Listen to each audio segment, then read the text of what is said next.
sinabi ko sa Panginoon, Panginoon, nandito na ako. Paano niyo po ako gagamitin? Then,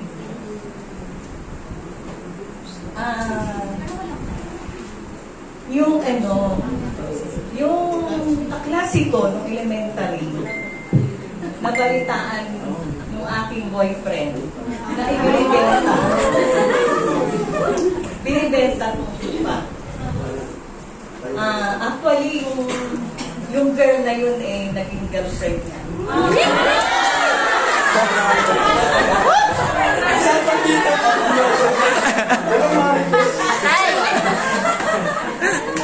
Best friend. Ayan.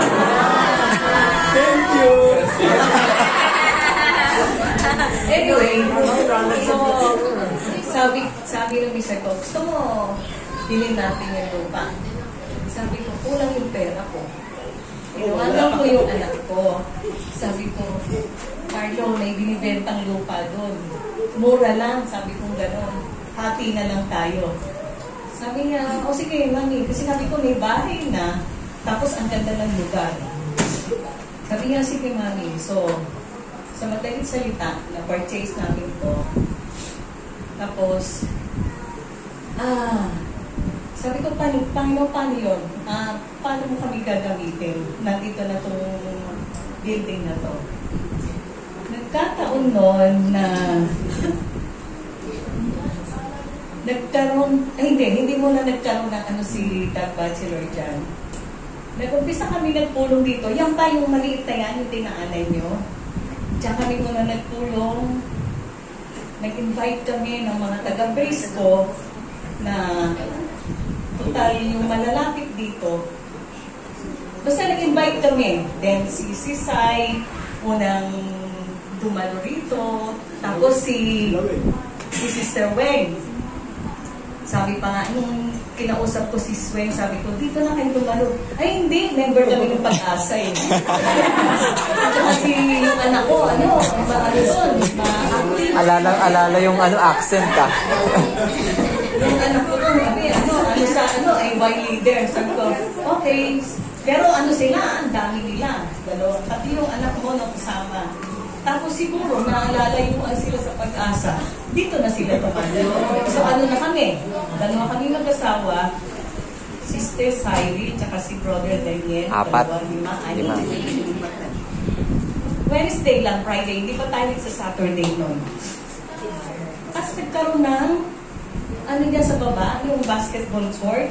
Yung crusade. Crusade. Talagang napakabuti ng Panginoon. Marami yung nabinyagan na malapit dito. Isa po ito sa produkto. Tsaka, sino pa ba yung kasama ko? Si Lola. Si Nanay. So, wala silang mapuntahan noon. Ibig sabihin kasi si Pastor Archie, wala siya rito. Siya yung nagkaroon ng rito, church planter ba? Siya yung na-assign dito. Sila Bro Harold ay dumadalo sa Manila Center. Nalalayuan din tayo doon. Pero yung taga Manila Center, nagtayo ng house church sa banda. Dito lang nila, katabi nito. Dito lang. Ito na yun? Ay, yung katabi. Yung katabi. Pader lang. Pader lang. Oo, tinatayo na nila yung church. Biga na, may biga na. Ha? Mayroon ng Oo, may biga na. Hindi nila alam yung sitwasyon ng lupa. So, sinabi nung boyfriend ko sa kay Pastor, na may yung lupa na yan. Magulo. Nakasanla, nagagano-gano. Hininto ng Manila Center, yung paggawa ng church. Sa madalit salita, nahanap niyo ba ito sa pamamagitan? Dahil din kay Elder. In-endorse. So nakakilala, in-endorse, gano'n. So hanggang sa dumami kami, hanggang nag-invite kami, kasi kami isang compound sa Tandang Sora. So, magkapatid Diyos, so niyaya namin sila, doon na kayo dumalo kasi ang layo ng Prisco.